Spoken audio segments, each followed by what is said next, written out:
Hi, this is Peter, the bedwetting coach, explaining some of the methods that really work to end bedwetting. Over the last 10 years, I've helped hundreds of children, and adults too, to be dry at night with a natural 4-step program.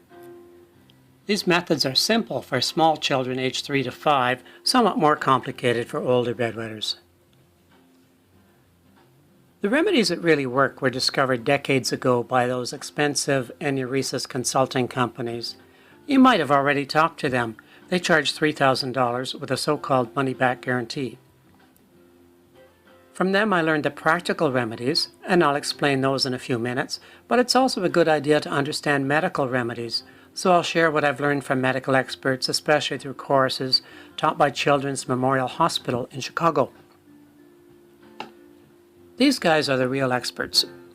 Dr. Max Mazels of Chicago Memorial teaches medical remedies to healthcare providers like me. Dr. Bennett of Washington writes about behavioral modification.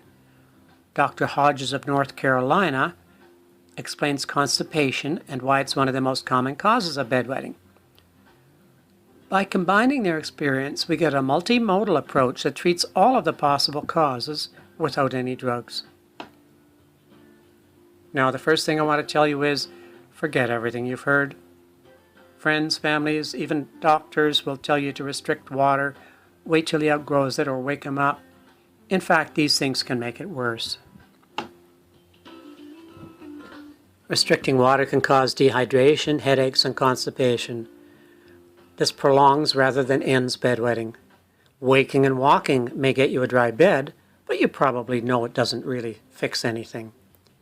And waiting to outgrow it? Statistics show that a child who wets every night of the week won't outgrow it soon, and 50% of 10-year-old bedwetters still have accidents in their teens.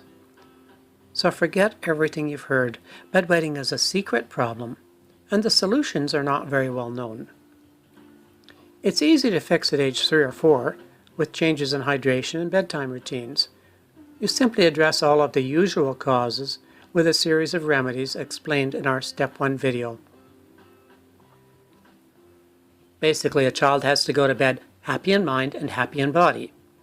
If there's any ache or pain, any discomfort, either physical or emotional, then the child might go into prolonged deep sleep, way too deep to feel it and to learn how to hold it all night. Stress or anxiety caused by a move or by sibling rivalry, combined with a small bladder and/or constipation, and a sensitivity to certain foods, these things seem to cause deep sleep, which is the body's attempt to repair problems. The good news is that there's a remedy for every one of these issues. The Dry Kids method involves a 4-step program that reverses these causes to give a child a really good chance to learn what we call the Vasopressin Trick. You've probably heard about bedwetting drugs. These drugs imitate your natural vasopressin, which is the hormone that tells your kidneys to stop making urine. Isn't it better to make the real thing? We all do it. We go to sleep, and after an hour or so, we get a bladder signal. If this happens in deep sleep, we won't even know it, but soon enough we'll be sleeping lightly. And when we get that signal, we think, hey, I'm having a dream here. I don't want to wake up. This thought triggers the hormone.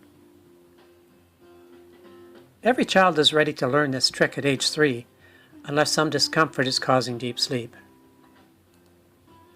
Bedwetter sleep can be very different than normal sleep. They tend to drop down and stay there for hours without a chance to feel it. The trick then is to remove some of the causes to give a child a chance to sleep in normal waves. The basics of this are covered in the Step 1 video. We'll show you how to increase sleep awareness by changing the bedroom setup. We'll show you how to ditch the diapers without having to wash sheets. A few changes in diet will remove the most common food sensitivities that cause bedwetting, and a bedtime exercise will set the mood to go to sleep quickly and happily. Step 1 is all you need for toddlers, and it's also the basic routine to prepare older bedwetters before going on to the more advanced routines covered in Steps 2, 3, and 4. We'll also cover the medical issues, which are quite rare, Basically, if a child wets at night but not during the day, then there's almost no chance of a medical problem. You'll also learn about a simple natural fix for small bladder syndrome and see videos with your child to teach the importance of hydration.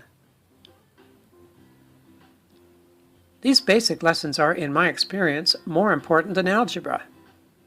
Imagine this. I recently explained the importance of hydration to an 80-year-old lady, and she called back to say that it changed her life. I also taught these simple remedies to a 22-year-old girl who had accidents every night of her life, and that evening was the last time she ever wet the bed. So now it's time to go on to step 1, the basics that set you up for a great sleep. Step 1 is free. Further steps are explained on this link.